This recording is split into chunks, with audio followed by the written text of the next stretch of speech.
Hello, in this video I've partnered up with Omhale to give you guys an honest review of the Breathing Trainer Pro. I've been meaning to get one of these for quite a while, and I can honestly say they are around 3 times more effective than I imagined them to be. I've been using the Breathing Trainer Pro for around over a month. I decided to jump into the expert levels from the very beginning. I used the level E and the level 5 on my very first session, and I can honestly say I really felt a big difference, primarily in the oxygen you feel in your lungs, because the breathing trainer really makes you use a lot of force and a lot of power to get that oxygen in, which means you're pushing it much further than you usually would. And this is exactly what my breathing precision concept is revolved around.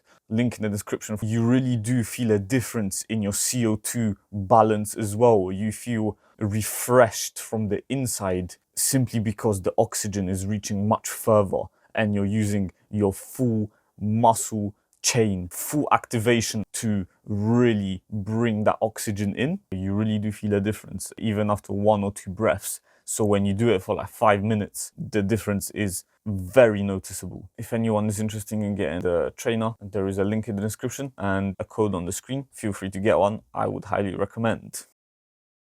I went straight away into long inhales and long exhales, the longest ones I could, to really test myself and really test the device. On average, I was doing around 20-second exhales on the E5 levels and trying to drag my inhale for as long as I can, which was around 40 seconds on average.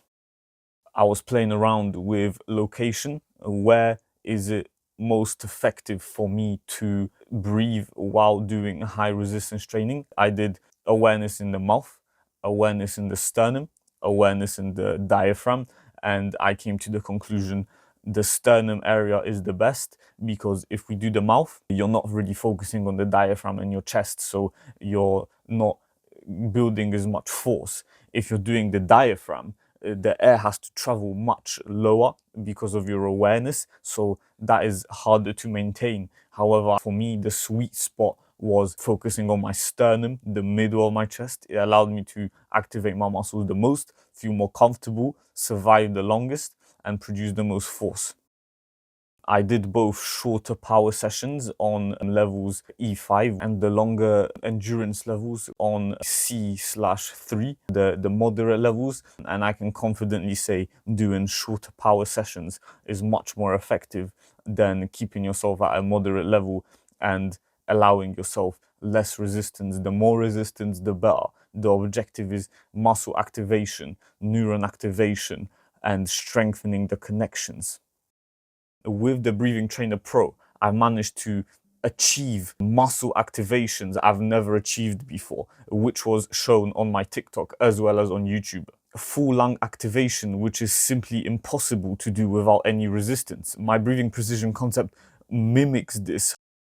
The breathing trainer allows you to also work the face muscles as well, because when you're biting down on the mouthpiece and you're also making sure your cheeks don't puff up, because you don't really want to stretch your cheeks. So not only are you working your lung muscles, biting down, making sure the breather doesn't fly out, as well as engaging your cheek muscles, keeping them in shape so they don't puff out. The only thing comparable to the resistance breather in terms of what we have available to us in the human body would be pursed lip breathing, and then you also have the breathing precision concept. However, like I said, you just simply can't reach these contraction levels without any resistance, and this is what I managed to discover. So I've been playing around with the resistance levels, trying to gain a deeper understanding of the CO2 balance, and I managed to discover that when it comes to CO2 balance, it's not just about the oxygen coming in, because I loosened up the inhale and kept the exhale resistance. I've done the opposite.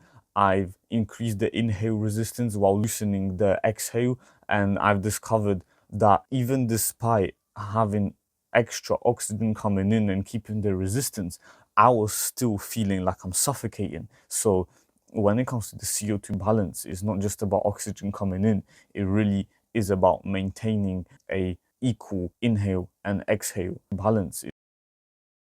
Due to the fact there is resistance, you can create much more muscle contraction and intercostal muscle contractions than you can without any resistance. I was actually pretty shocked by the difference when doing inhales and exhales on the expert levels, and that is visible on the TikToks and the short videos I did. All right, quick demo of my breathing precision concept with better lighting.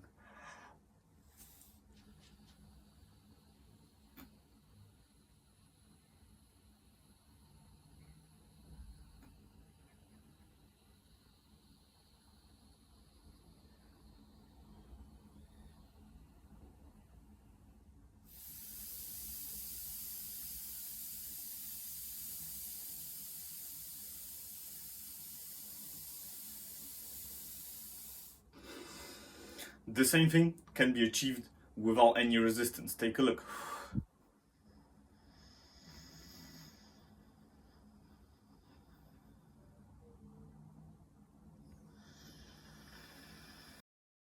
I was doing tests of lifting weights while using the resistance trainer, as well as holding 22 kilos on my neck while using the resistance trainer. And it's a very interesting state of mind where you're not only applying resistance to your muscles physically with weights, but you're also applying resistance on your lung muscles with the resistance breather. So you're doing two resistances simultaneously, which allows you to compound the benefit, as mentioned in my focus video. My review excludes the audio guidance because I straight away went to trying to do the longest inhales and exhales I possibly could to really test it and test my maximum capacity under resistance. I also did tests restricting yourself on that maximum level. It's also a very interesting experience because you really need to put in as much focus and willpower you absolutely can to even be able to maintain a breath where you're not literally feeling like you're suffocating. So even getting the device just to test how much you can survive when your oxygen is limited to the very minimum was also a very interesting experience. I've never really done that, and it was a really big test of my willpower. The way I understand this device is the bigger mouth cavity compensates for the resistance. So think about it this way. The fact that your mouth allows you to take in much more oxygen than your nose counterbalances the resistance and allows you to get proper training. Whereas if you try to do the same with the nose, restrict the nose inflow that is already relatively small, then I believe the effect wouldn't be the same. You wouldn't be able to activate your muscles as much. You wouldn't be able to survive as much and gain as much effect, benefits out of your session. Overall, I did see a difference in just my normal breathing after the sessions, my internal feeling of oxygen, internal feeling of CO2 balance. Even when running, even when exercising, you really do feel the difference. I've done different types of resistance training in my life. For example, I would hold weights, big weights, and get my elbows to lock my ribs and try to push my ribs through. But obviously that is not restricting the inflow cavity. So I've done different types of training, and I can confidently say these devices are worth getting because nothing compares to actually having real resistance and really needing to activate and fully stretch your mental capacity to get enough oxygen to survive.